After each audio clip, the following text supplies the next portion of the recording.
And then I start shooting. Wait, what are you doing? I am a gunslinger, so I am shooting. No. Because, okay, hold on. It's not those kinds of guns. First of all, you have to reload after every shot. Is the one in your left hand a rifle? You can't just hold a rifle in one hand. Did you just turn the rifle into two separate one-handed guns? They were two separate guns, and I combined them into one big gun like a bazooka, and then I fired them both, and it was like double bullets at the same time. You know, originally this was supposed to be like a hot take on how guns don't work, but now I kind of want to see that in the game, so please write that. Thanks.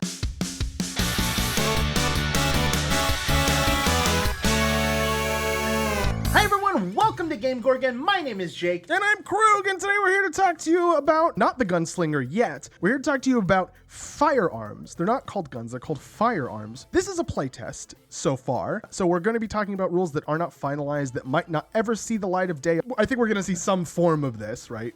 We'll see tweaks, but I don't think that this is going to get scrapped. Right? Hopefully a little bit of growth, a little bit of expansion. There's some things that we think are a little bit lacking. Lonely. That being said, like, I don't want you to think that firearms is a negative in our public, because I understand that there are a subset of people who do not like firearms in their fantasy game. That's fine. I think it's cool. I think it's really interesting, and I like the idea of, you know, flint and, like, you can cast a fireball. Why not be able to throw a projectile from a cylinder? Like, it's literally like one baby step away from alchemy. One tiny baby step away. And also, I'm just going to throw this out there. And in some cases, not even a baby step.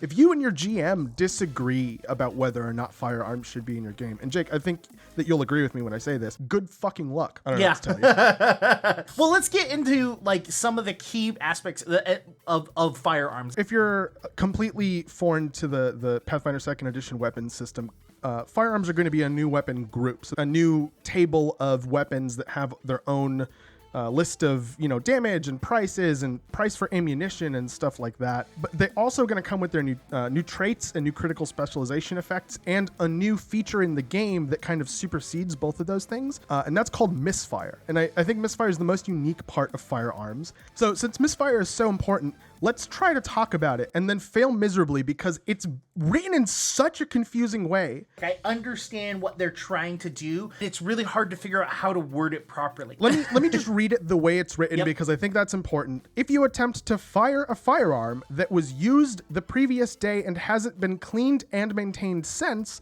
roll a DC 5 flat check before making the attack roll. Let's take that and let's move forward with it, and then we'll come back to why it's a little bit confusing. Let's talk about what the maintaining mechanic is. In order to maintain your firearm, you need to spend at least 1 hour cleaning and maintaining your weapon. As a result of that, you get to ignore misfire rolls until the next day. If you didn't maintain your weapon and you failed the DC 5 flat check that we talked about earlier, then your attack becomes a critical failure. You don't really even get to roll it. The weapon jams, which means that you cannot reload or fire the weapon. It's important to note that you can do neither of those things. And you must spend an interact action to clear the jam. So it's just a single interact action, clear the jam, and then that gets you the ability to reload and fire the weapon again. You're basically just losing a single action because you failed a DC 5 flat check. Well, you're kind of losing two, right? Because you're critically fail. It's automatically considered to be a critical fail. So that means that your weapon did fire, right? So you lose that action and you have to spend another action. So it's basically, hey, if you fail this DC 5 flat check, you lose two actions just to get to where you started. Because we understand how the cleaning aspect of it is, if you have spent at least an hour cleaning, maintaining, I would say if you haven't cleaned or maintained your weapon within the last 24 hours, you have to roll a DC 5 flat check to misfire, is how I would have worded it. You can spend the end of your day before you go to sleep for the night an hour maintaining your weapon, and the next day you're fine, right? I mean, you and I talked specifically, I think this entire section of misfire is just going to be completely ignored. As long as you get a long rest, you can just say that within that long rest, you maintenance your gun. And here's the other thing about misfire is that it is called out specifically in some of the Gunslinger's features, right? You can use this action and it's cool, but if this other condition is true, then you misfire. In that context, you don't make the DC 5 check. There's literally a post in this really wonderful Reddit thread, very specifically details how that works. So that's why we think this is probably going to get ignored, right? Because it's just, I am the gunslinger, unless there's a really specific, like, you, the party, did not have the opportunity to make your normal preparations for whatever reason. That would make sense. Or you are using a weapon that does not belong to you, right? You found some weapon in locker somewhere and you don't have your own weapon and you have to use this thing. But if it's just the gunslinger with the gunslinger's gun and the gunslinger came from home to go on this adventure and it's the first day, the gunslinger's guns are clean. They're perfectly clean. That's like a fighter going out with a dull sword. I think that the only way to really make this an aspect of like actual gameplay is to make it a key feature to how the gunslinger works, or an option of the gunslinger. There are some already pre-built ways for the gunslinger. You want to be long ranged. Okay, here is the way of the sniper, right? Now, if you made like the way of the dirty dog, right, where it's someone who's like doesn't clean their guns, always has this 5% chance of misfire, but they have an aura of fear, or like they have this like aspect to them that adds to how the character plays, then you're gonna definitely see this as an aspect. Until it's that. Now, firearms are going to have its own critical specialization effect. This is the target must succeed a fortitude save against your class DC or be stunned 1. So strong! Which is really strong. That's I'm going to really be honest strong. with you. No. But it's all based off of criticalization, and the fact is that there are weapon increments. What? Normally, I think we have a truce where we don't call each other out when we mispronounce something. But I think criticalization deserves a moment. That wasn't mispronunciation. That was just the wrong word. Criticalization is the best word. You do have to remember that critting isn't going to be the most common thing with firearms. The ranges on firearms aren't really, really long. And the fact is that you're looking at, more than likely, unless you're getting right into the fray of things, right, like you're going to be looking at your second or even third range, like for your firearm, so you're going to be taking penalties. So yeah, at least until you get the ability to afford the martial ones and maybe get, like, spec into the longer range guns. Generally, I think the guns are designed to be like half range of the bow equivalent, as far as like it. As far as you can tell. Yeah. Oh, that's probably what I wanted to say. I think it's good. I like it. I if it stays the same, I will be happy. We're also going to get a bunch of new weapon traits. The gun itself isn't like any other kind of weapon. So, well, and some of these traits are gun specific. I can see a lot of these applying to other things. Concealable, which is the first trait that we have here. The weapon gets a +2 circumstance bonus to stealth checks and DCs to hide or conceal this weapon. That could be on a dagger. The next one we have is modular. The weapon has multiple configurations. Typically, this allows the weapon to switch different damage types, but more complex configurations can be specified.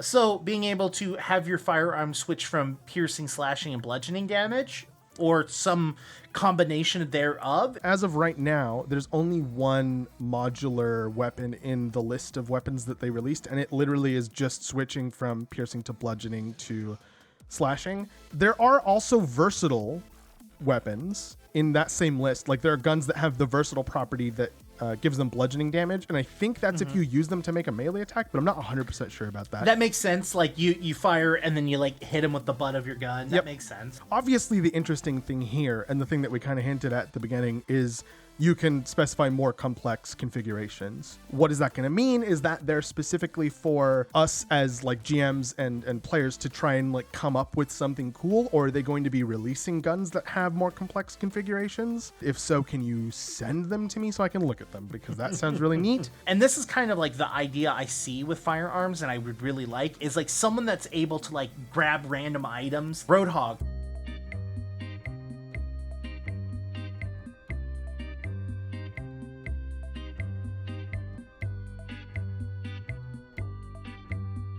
I was imagining like, you know, like a primary like rifle that has like, you know, a range of 40. Underneath it is a shotgun with the scatter property in a range of 15, you know? You can kind of like switch back and forth between guns that way instead of having to like carry multiple guns with you. Maybe that is the kind of justification behind it. I just mentioned scatter, so let me talk about scatter really quick. Scatter's the trait that's trying to define a shotgun, right? Instead of only affecting a single target, attacks from scatter weapons are going to affect everything in a cone that's size is equal to the range of the weapon. For every creature inside that cone, you're going to pick one of them, and that one creature is going to be the primary target. When you roll your attack, you're going to be rolling against the primary target. When you roll damage, that damage is applied to only the primary target. Everything in the cone, including the primary target, also takes splash damage equal to the number of weapon die. So if you're just rolling like 1d6 for your damage, everything in the cone takes an extra 1 damage. It's a little bit weak. I feel like it should be more like a cone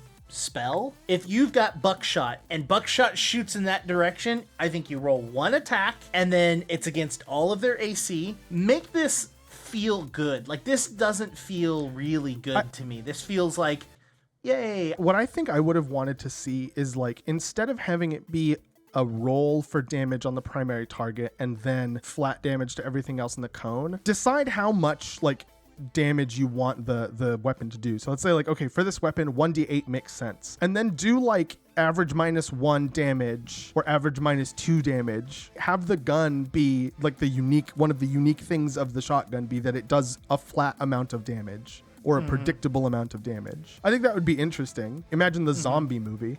You're not trying to tickle the zombies around the main zombie you're shooting. You're trying to kill all of the zombies equally.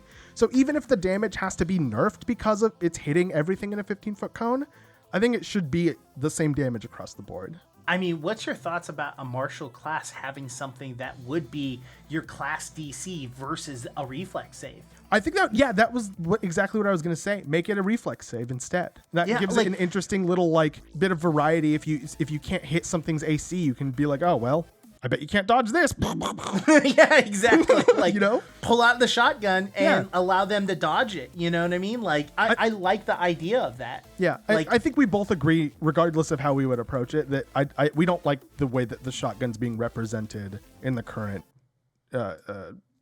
offering.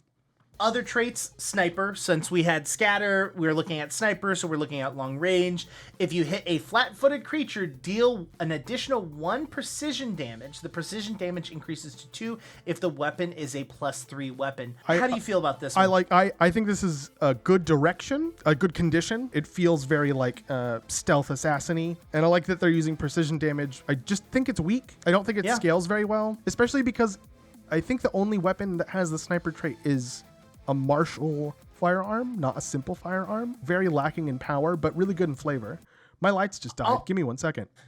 I have fixed my lights. I'll also say that I also don't like the naming of this. But sniper is very much a type of weapon, like a type of firearm. Snipers are very, and to me, sniper is long range. The precision damage implies that you're hitting a very specific spot, right?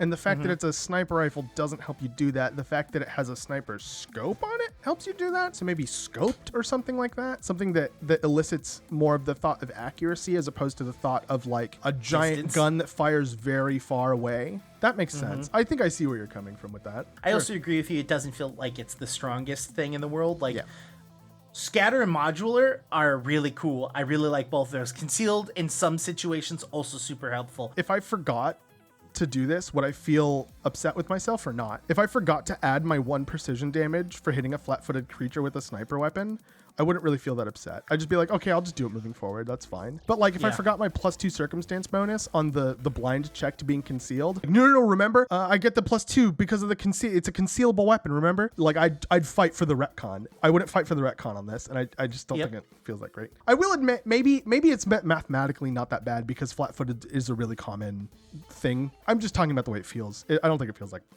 that satisfying to me. Now, the last one is going to be unsteady. This weapon is difficult to aim without stabilization.